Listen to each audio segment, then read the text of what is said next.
Hey guys, Joseph here. Welcome back to the channel. Welcome back to another video. So this time I have a brand new TV by Sony. So this is a X900H, also known as the X90H.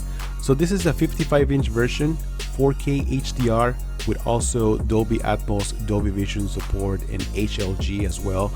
It also has full array with local dimming, so you can expect better contrast and deeper black levels. So in this video, this is going to be the initial setup. We're gonna take a look at how the picture looks out of the box. So if you're interested in buying something like this, which it costs $1,000 for the 55-inch version, this video is for you. Welcome to the channel, guys. I'm Jolster, and let's do this. Hey guys, Jolster here. Just a quick note before you start the video.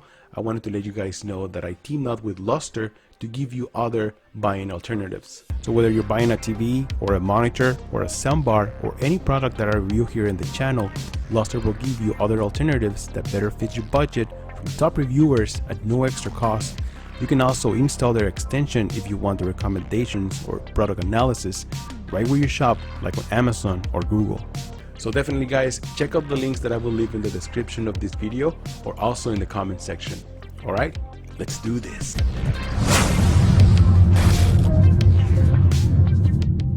Alright guys, so here is the back of the TV. So I'm just going to show you how it looks and where the ports are located. So right here on top we have two USB ports, and then over here we have an optical port for audio. Then right here we have a jack port for headphones and also the video jack port. And then down here we have 4 HDMI ports. Now 2 of them are going to be HDMI 2.1 with a future update, and that will be port number 3 and then number 4. And then of course port number 3 is going to be EARC as well when it converts to HDMI 2.1. Then right here we have the LAN port for internet if you want to connect your internet via cable. And then of course down here we have another port for remote. And then finally we have the antenna or cable port.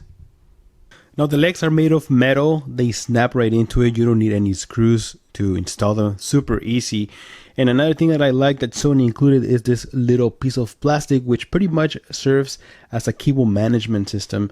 So you guys notice that the cable drops here and then it just goes to whatever the source is. So this is nice to have in the TV, and also it goes on the other side of the TV as well. Now this is a full array local dimming TV from Sony, so of course in the back is going to be a little bit thick compared to other TVs, but it's not that bad. Once you have this TV installed, you're not even going to notice that. So one thing I love about Sony TVs is that you feel the quality, even though the whole back is made of plastic, but there's some parts that actually feel like aluminum. They just feel great quality TVs. Alright guys, so I have the TV set up. I connected with my Netflix account and all my other accounts. This is YouTube and it's running in 4K and it looks beautiful. My first impression of this TV is how beautiful and accurate the colors are. They look very impressive. So I'm going to show you a little bit of the menus. Alright, so let's go over here. First let's go into home menu, because of course this is an Android operating system and it works fantastic. I love this actually operating system. I remember I reviewed the X900F and that operating system was kind of slow. It was also Android, but it was very slow. So over here, it is very simple to use. Over here on top, we have all the favorite apps. You can obviously customize all this. You can add some more apps to your favorites. And then over here, we have the one that was last used, I guess. And I was using Sumo, free movie and TVs. We're watching zombies right over here. And then over here we have more. Well, this is Sony Select, the ones that they suggest to you for you to have. And then over here we have Netflix, YouTube, Play Music from Google service, Prime Video, and then we have some more features. Of course, this TV also has Disney Plus if you want, and for Apple users or iPhone users, there's also Apple Air if you want to use that. I don't have that, so I'm not even gonna look around for it, but there's so many things that you can do here on this TV, and what I like about it is how fluent this is. So this is super fast, very responsive. I like this. And I'm a big fan of this operating system, as a matter of fact. So I normally don't connect any antenna to these TVs. I don't even have cable, because everything I watch is via either streaming or a movie right here. But there are some apps that you can download to stream movies and TV shows. For example, Sony Crackle is very popular, and I also like Pluto TV. So these are the options that I use. I'm not going to show you anything because I don't want to get into trouble. But you guys won't have that option. And also they look very, very clean. The upscaling on this TV. So when it comes down to movies, this TV looks and performs fantastic. Colors look great, but of course contrast and black levels are also great. So remember, this is a full array local dimming TV. It has around 32 dimming zones. And one thing I like about when I go to Netflix is I type Dolby, and immediately takes me to every Dolby Atmos and Dolby Vision supported movie or program. So for example, I go here and it says Dolby Vision and Dolby Atmos, and then automatically it changes. So I did notice that on top I see some blooming or light bleed. This is from the camera, guys. All right, in person you don't see that in person. Remember that the camera catches a lot more light than it truly does when you're in person. So believe me, this has beautiful contrast. So once you are inside the movie, you can also adjust the Dolby Vision settings. So for example, I'm using Dolby Vision Bright. You also have the option of Dolby Vision Dark if you are in a dark environment. But of course, I want to get the most out of this, right? So I use Bright. There's also Vivid if you want, but I feel like this is the more accurate. Everything is more natural, all the colors and the warm tone. And this TV can reach up to around 700 nits of peak brightness. So of course, it's not the brightest TV out there, but there's brighter ones. But trust me, the picture looks fantastic. To access the picture settings, it's very simple. Just press the settings on the remote controller. You can directly go to either settings, Bravia notifications, picture settings, picture mode. When I watch movies or content, either streamed or videos from YouTube, I normally use cinema. That's the one that I like. But also standard, I noticed that standard stands out very, very good. If you want colors to pop even more, I would suggest to use standard as well. Vivid, I always find Vivid too saturated, too bright. So I don't really recommend Vivid, but I noticed some of you guys love this also. Colors stand out that much. But to me, I feel like standard looks great, and cinema is more for like movies. So of course, you can also adjust the brightness here.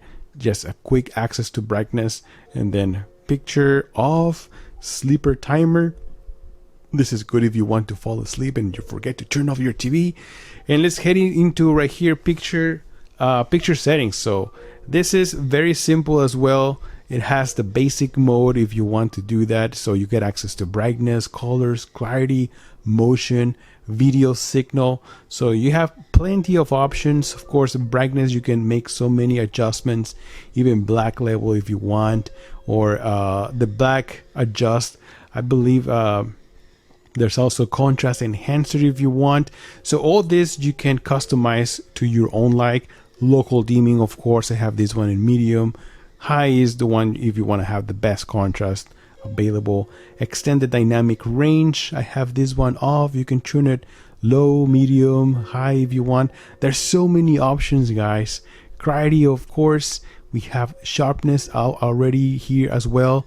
Color, sharpness, reality creation, I have this one in automatic. Like I said, you can customize. I'm going to be playing around with all these settings, and I will give you my suggestions in future videos. As of right now, this is what I'm using. I have HDR mode in automatic, or you can push HDR to non-HDR content if you want. But I find this, like the contrast and the black levels are a little off. So I just leave it in auto for right now. And automatic. And then over here, color space. Also, this is in automatic. And that's about it. So I'm just gonna head back. You press back and the turns go directly to the picture. But this is just a quick glance on how this works, guys. When it comes down to viewing angles, the TV looks good. Of course, this is a VA panel, so sometimes viewing angles are not the best. But honestly, I always watch TVs right straight in front of them, so I don't have any problems like that. But if you're worried about having bad colors or viewing angles, this TV performs really good in my opinion. So the remote, well, this is a Sony remote, so they are usually very big and bulky. Now what I did notice is a little bit slimmer that compared to other remote controllers from Sony, but it does have quick access to Netflix and Google Play, and it also has voice assistant from Google as well. But as always, you know, these remote controllers from Sony are very long. If it was me, I would just take off all this numeric keypad right here on top. Honestly, I just want a simple remote controller. Even if you want to find the mute button, sometimes you have to go through all this, and it's actually right here. The mute button is very small, but if you care about something more simple, I feel like the Samsung is the one to go. Also, what I did notice is that if you want for this remote to work properly, you have to aim it straight to the TV right here. Otherwise, if you are just aiming somewhere else, it won't work because this is not Bluetooth. Compared to Samsung remote controllers, you can aim anywhere and it'll work. But this one, no, you actually have to aim straight to the TV. So that is something to consider. I'm not a big fan of this, but hey, it works. It is very responsive, and that is also important.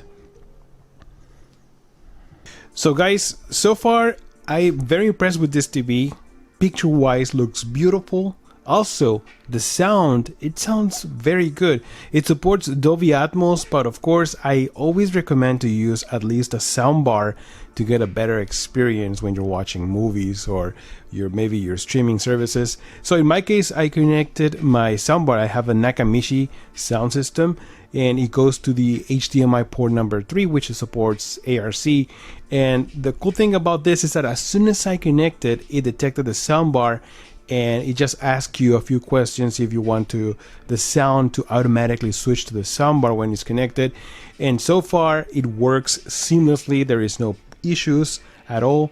The sound is synced, and trust me, it gets very, very loud. So I like this already. So far guys, this is my initial video. So if you guys have any questions, let me know in the comments below so I can take a look at this, cover some of your questions in the future videos. On my next video, I'm going to connect it to my Xbox One X to see how everything works, and I'll do some gaming. So let me know also if you want to see any specific game. But so far, my god, this TV is a great picture for the money. This is $1,000 TV for the 55-inch version, and I believe the 65 sells for either 12 or 1300. So if you want something bigger with an excellent picture quality, this is highly recommended. So I'm looking forward for your questions. Thank you guys so much for stopping by. Don't forget to like and subscribe to the channel. I'm Jolster, and I'll see you guys on the next one. Jolster out. Oh hey guys, Jolster here. Thank you so much for sticking to the end of this video. By the way, did you enjoy this content? If you like this kind of content, if you like to support this channel, first off, make sure you like and subscribe, and also you can become a member. Just hit that join button. You get access to some of the emojis that I created, and also you get early access to some of my videos, the aftermath of the live stream that I do. But mostly, just want to support this channel, hit that membership program. All right, I'm working on more videos right now, so make sure you stay tuned for more. I'll see you guys. Jolster out.